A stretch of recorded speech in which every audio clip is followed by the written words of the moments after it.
هنر سره مې علاقه پیدا شوه. رالمه ملي ټلویزیون ته هنرمنده شولمه. زه به یې په لنډو لنډو الفاظو درته وایم. وروسته مې واده وشو، 4 مې ماشومانه دي، 2 لورانې مې دي، 2 زامن مې دي چې په امریکا کې ژوند کوي، او زه هم کله امریکا کې یم او کله پاکستان کې او کله افغانستان کې ژوند کوم. او خپلو مینوالو ته بس همدا هنري فعالیتونه لرو. بس زما دغه شخصي ژوند ده، نو نور په ژوند کې داسې خاص مصروفیت نشته، بس همدا هنري فعالیت کوم. تاسو به افغانستان ته خپل وطن ته د تل لپاره راسئ؟ د تل لپاره چې راسو نو دغه درواغ به څه درته ووایم چې و زه راځم د تل دپاره. خو دا هر څوک چې ووایي چې و زه د تل دپاره راځم، هغه خلک چې بهر یې ژوند کړی نه او په خارجي ملکو کې اوسېدلي دي، ولاکه راسي د تل دپاره راځي، خپل چکر وهي، خپل ساعت تېروي، برته ځي. او که زه دا خبره درته وکړم چې هو ځم راځم، زه به درته دروغجنه شم. په هغه شرط کېدای چې راسم چې زما په وطن کې سوله یې، امن یې، دا چټلي نه یي، دا دوړې، دا د صحت. هر انسان د خپل صحت دپاره خپل خیال خو ساتي که نه، خپل د اولاد دپاره نه. اوس زه خپل دلته اولادونه را ټول مریضان کېږي دلته، خو ولاکه دلته چې زه ګورم د هیڅ شی د ترافیک مراعات نشته، ترافیک موټران دلته اشارې ترافیکي نشته، موټران ګرځي. زه پرون یو چېرته تللم د دوستانو کره مې تللم، تاسې باور به کوئ چې په 2 ساعتو کې زه رسېدلی یم. اخر مې ژړل، مارکش کې نوی راغلی، دا څه حال ده، په موټر کې کښېنه، دا سوالګر چې ته دا سوالګر ګورې، ای های مال دا وطن به څنګه جوړ شي. والله که مال دا خو 50 کاله دا وطن د دې غربت نه ووځي. دومره سوالګر په هغه سویه، مګم کورونه چې بیا زه ولاړم دا کورونه په افغانستان کې ته وګوره، دا بنګلې وګورې چې څومره مصارف یې پکښې کړي دي، دا دومره پیسې دا خلک د کمې کړلې. بیا د کور مخې ته چې وګورې کثافات پراته دي، سړک یې وګوره چې ګرده اوبه، کور یې وګوره په سویه د امریکا او اروپا د کور مخې سړک یې سیمنټ نه. ظالمه دغه به دې مې 10 متره سیمنټ کړی وای نه، چې هغه خټې دې خو کور ته نه وای د راوښتې، کورونه یې په هغه سویه، کوڅې په هغه سویه. نو دا وطن به څنګه جوړ شي؟ هر څوک خپل ځان دپاره کار کوي، پیسې په خدای په جیب کې اچوي. والله که زما او ستا غم ورسره وي. نو زموږ خلک ژوندي خلک دې خدای دې وکړي چې سوله راسي، چې صحیح یو دا وطن ته یو صحیح خوشحالي راسي. نو چې سوله نه وي، والله دا بېچارهګان هم داسې دا وطن داسې در په در زه ګورم. والله چې اوس دا سوله راځي که نه راځي؟ تا نه یو پوښتنه وکړم. والله دغه د BBC خو تاسو ته راپور ژر راځي. تاسو خو ماشاءالله داسې یاست چې پوه شوې چې په دنیا کې یو ټکر اول وي، اول خبره تر تاسو پورې رسېږي. اوس دا سوله راځي که نه راځي؟ دا سوله هېڅ نه پوهېږو چې دا ښکر لري، لکۍ لري، ژره لري. دا څه قسم سوله ده؟ دا ولې نه راځي دا وطن؟ ستاسو سندره چې تر اوسه اورېدل کېږي ډېره مشهوره وه، هغه لالی او آوازه. تاسو امنیتي ځواکونو ته ویلې وه دا سرتېري ولاړ شول، جګړې ته ولاړل، جنګونه یې وکړل او بریاوې نصیب شولې، ډېر دغه څه تاثیر درلودی. خو اوس هم کله کله وطن ته غزلې ویل کېږي، خو دغسې یو احساس پکښې نشته چې هغه وخت و.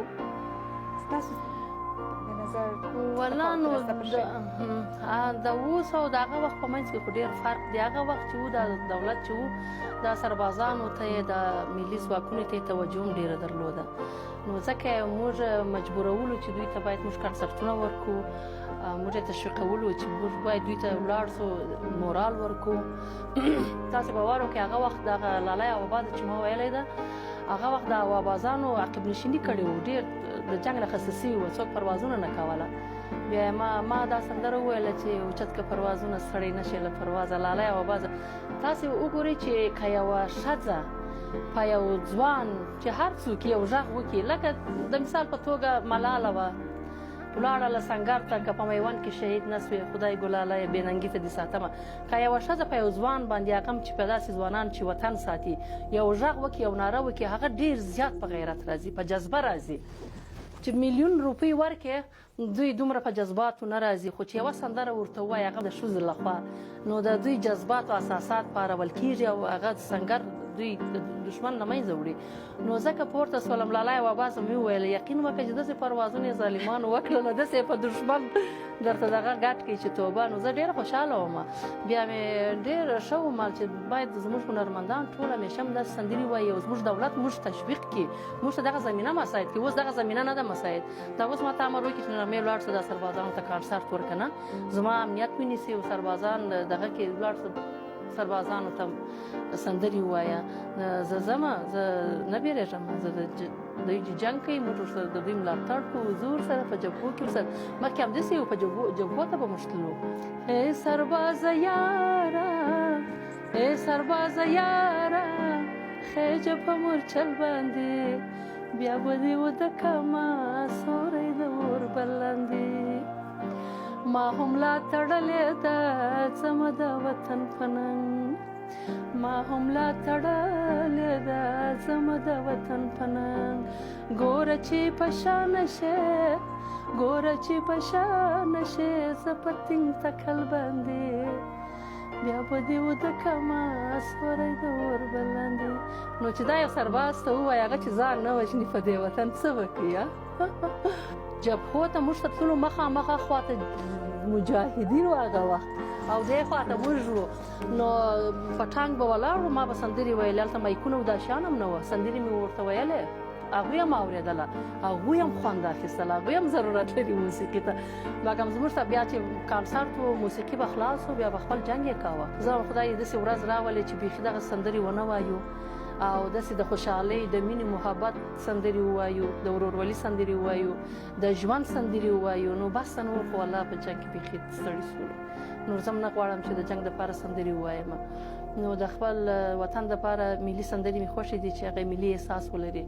نو خدای دې سوله راولي زموږ وطن ته چې زموږ د نور ورونه هم راسي په دغه وطن کې مشترک ژوند وکړو، مشترکې سندرې واورو. نو موږ د دوی که دوی هم راسي د دوی هنرمندان هم موږ یو، داسې خو نه ده چې موږ اوس ووایو چې یوازې موږ د دې خوا یو. دوی دې راسي دې وطن ته، دوی ته به د دوی په خوښه سندرې وایي.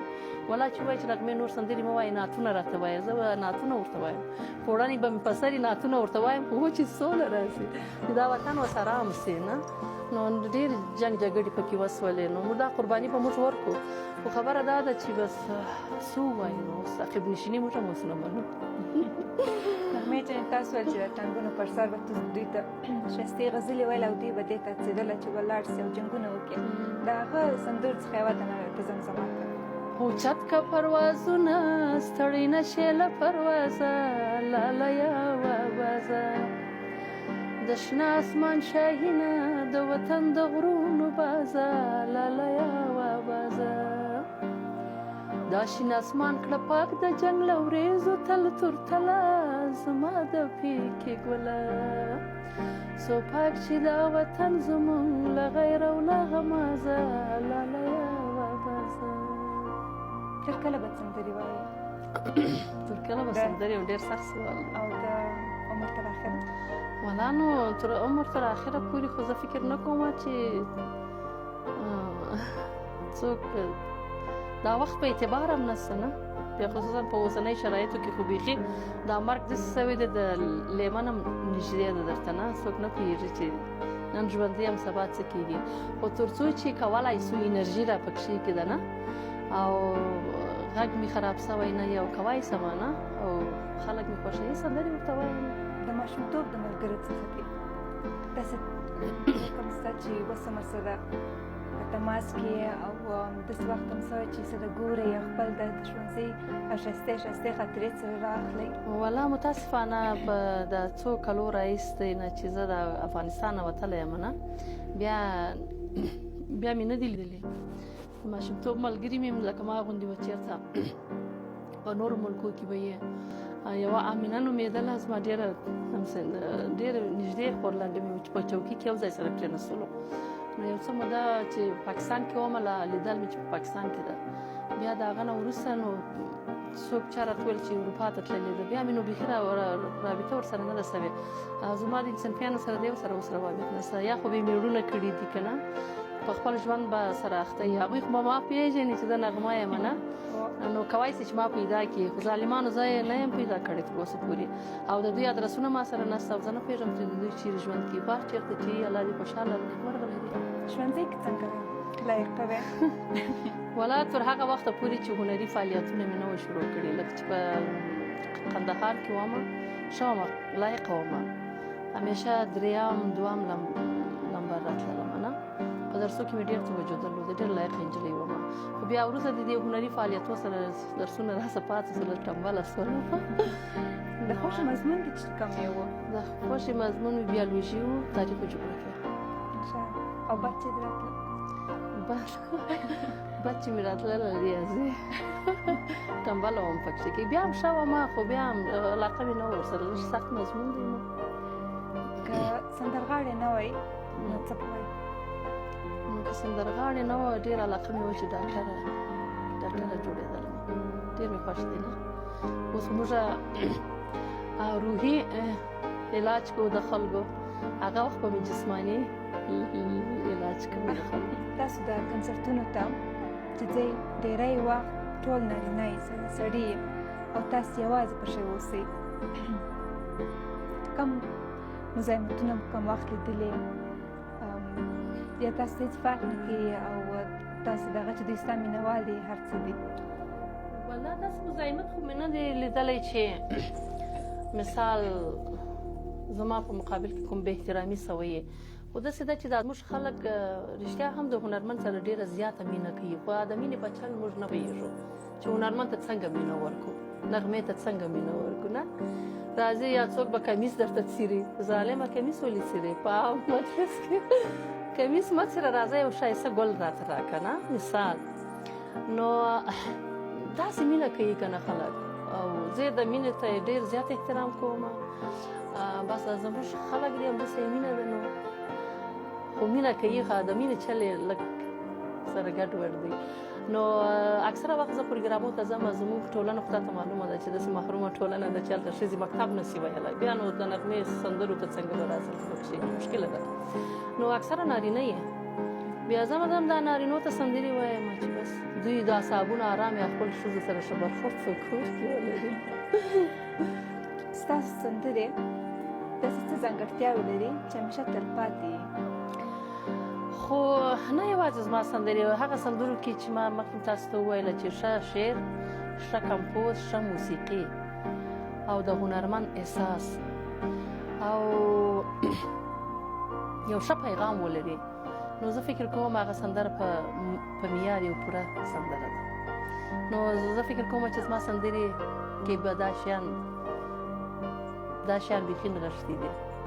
ښه کمپوز مې ویلی دی، ښه موسیقي او ښه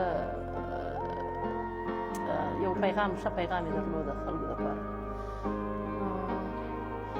ستاسو پخوانۍ سندرې اوس هم ډېرې اورېدل کېږي، خصوصا په موټرو کې ستاسو کسټونه یې وراچولي. د هغه د کسټو سندرو څخه مو داسې یوه مشهوره سندره؟ پخوانۍ سندرې ځان ته یو ځانګړتوب یې درلودې، ځکه هغه ډېر زیات اصلي موسیقي و که نه. ما مخکې تاسو ته یادونه وکړه، اوس زموږ په وطن کې هغه اصلي موسیقي بیخي له ستونزو سره مخ ده، بیخي له منځه تللی دی، ځکه چې اوس ټکنالوژي دونه مخته ولاړله نه، نو هر څوک اوس راځي په د کمپیوټر او د ټکنالوژي په واسطه باندې سندرې ثبتوي، نو هغه سندرې معیاري نه وي نه. نو هغه وخت سندرې ټولې لایفې وې، خوند یې په دغه کې و، اصلي موزیک و، رباب، هارمونه، طبلې، سارنده او دغه شیانو نه موږ استفاده کوله، او ډېر ښه استادان مو درلودې، او ښه کمپوزیتوران مو درلودې، او ښه ساز غږونکي مو درلودې. نو خدای دې وبخښي، اوس یا هغوی نسته یا د دې وطنه تللي دي، شاګردان یې نه دي پاتې، اوس هغسې آلات موسیقي څوک غږوی نه شي. نو زما په سندرو کې مخکې چې و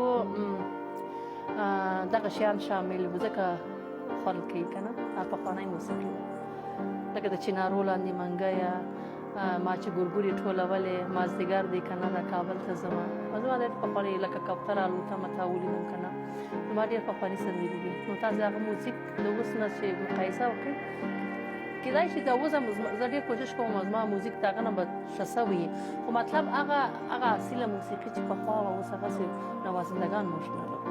زه دومره ګرځم په یو نوازنده پسې چې یو ښه نوازنده زه پیدا کړم سارنده وغږوي څوک یې نشي غږولی ټول اوس برقي سامان آلات مکس شوي دي نو ځکه هغه خوند یې لږ کم سوی دی نغمې جانې ستاسو نوې سندره د سولې په هکله د تاسو راته وویل نو یو لږه که راته زمزمه کوي نو سرپرایز یې نه پرېږدی شي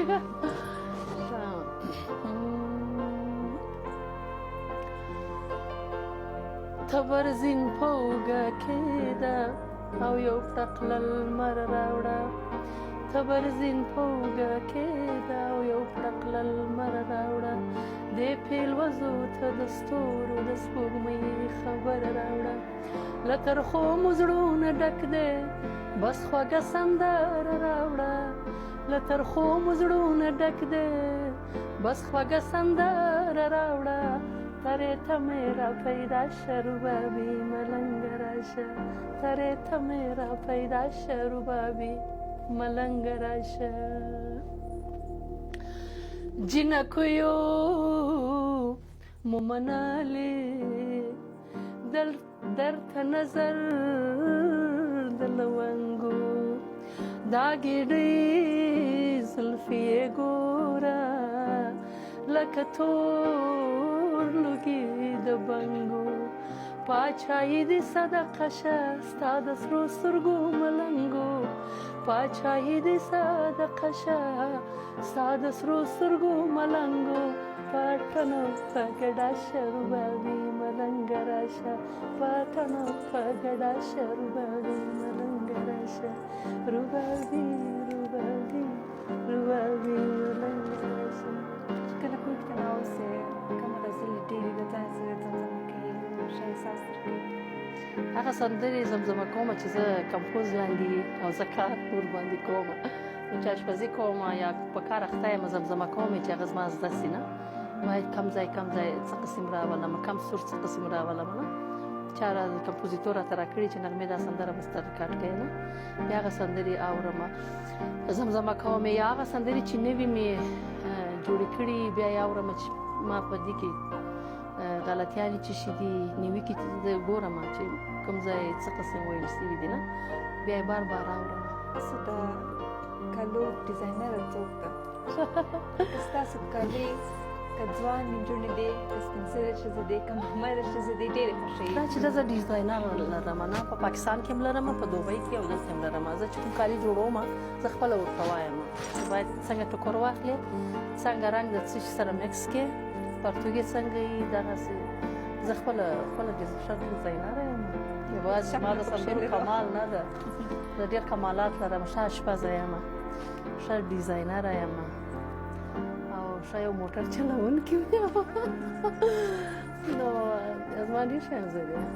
یوازې ضروري نه ده چې یوه ښه د سندرغاړې سندرې وایي نور کار دی نه وي زه خیاطي هم کوم د کالي مالک چې څیرېږي زه یې خپله ګنډم پینه او پاره چې ورته وایي نه تر اوسه کوم چا ستاسو څخه ستاسو د کالو غوښتنه کړې چې نغمې جانې ته څوک له واغوښتل بیا یې ماته راکړه والا ډېر زیات زه خو دا کالي چې واغوندم دغه زما بیا په دغه ناپوریا پلای چې سندره دا اوس هم زه د کلیپ د دغه نه رالم زما کلیپ ریکارډینګ و په دغه کالو کې یو میخاني سندره مې ده انشاءالله راځي ډېر ښایسته سندره مې ده نو په دغه یو جوړه یم دغه کالي وه دا مې اغوستې وه نو ډېر زیات دي دوستان مې ډېر دي نو خو بیا زما په درد نه خوري دا کالي چې زه یې پلا واغوندم هغه خو بیا دوباره زه یې په بل چېرته یې نشم استعمالوی نو مجبور یم چې خپل دوستانو ته یې ورکړم هم ثواب هم خورم هم ثواب مې کېږي چې زما کالي څوک دغه کړي که نه وایي غونډیور یې کړم عوام ښه ده نو دا خو بیا دغه کېږي افراد کېږي چې زه یې وساتم یا څوک چاته ورنکړم چې وایي نه غونډي د سیاست ډګر ته راسئ خدای ناخواسته یو مقام درکړي تاسو به کوم مقام واخلئ کومه څوکۍ به واخلئ او څه خدمت به وکړئ والله نو اول خو مې دا خپله چوکۍ ښه ده دا هنر مې ښه ده او که خدای راخواسته راتللم هم د ښځې وزارت اخلم د ښځو لپاره کار کوم او اوس یې وزیره څوک ده چې راسره حسادت ونه کړي څه نوښت به پکې راولي والا نو هغه نو وروسته خبرې دي چې بیا زه څه کوم ما سره ملګري مې څوک دي کار کوم وطن ته ښځو ته کار کوم د ښځو حقوق ته کار کوم مکتبونه فعالوم د ښځو نه دفاع کوم چې باید د دنیا نه کومکونه ورته غواړم چې باید ما لاسنیوانه وکړي د ښځو لپاره کار کوم په هره ساحه کې چې د موسیقي په ساحه کې د هنر په ساحه کې د مکتب د زده کړې تعلیم و تربیه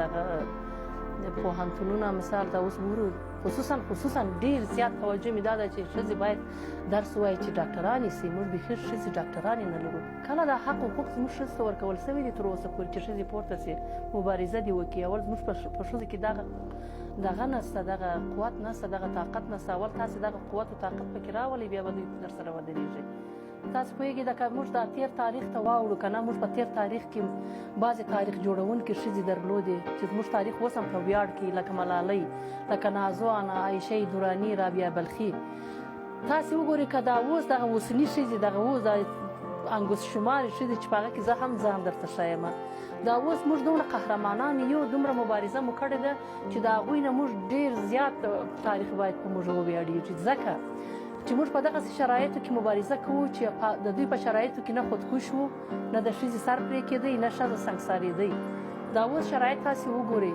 په موږ څه حالات دي د بیلې څه د کوره نه سو وتلی په موږ خودکش په موږ کېږي موږ سنګسار په موږ کېږي توهین و بېعزتي موږ په دغه مرد سالاري کې څنګه ودرېږو خپل حقوق وغواړو نو په کار دا ده چې زموږ سره د جامعه دا دنیا ودرېږي چې موږ په پښو ودرېږو زموږ سره د حکومت ودرېږي زموږ سره د دولت سم ملا وتړي چې موږ ودرېږو چې موږ داسې دغه ونه لرو خو مشکله خبره ده ډېره زیاته مننه خوښ شولو ستاسو د خوږو ستاسو مرکه ډېره خوږه وه او سلامت اوسئ مننه تاسو نه هم ډېره زیاته ستاسو د همکارانو نه ستاسو نه چې زموږ غږ زموږ د ښځو غږ زموږ د زړه دردونه تاسې ټولنې ته وړاندې کوئ ستاسو نه ډېره زیاته مننه سلامت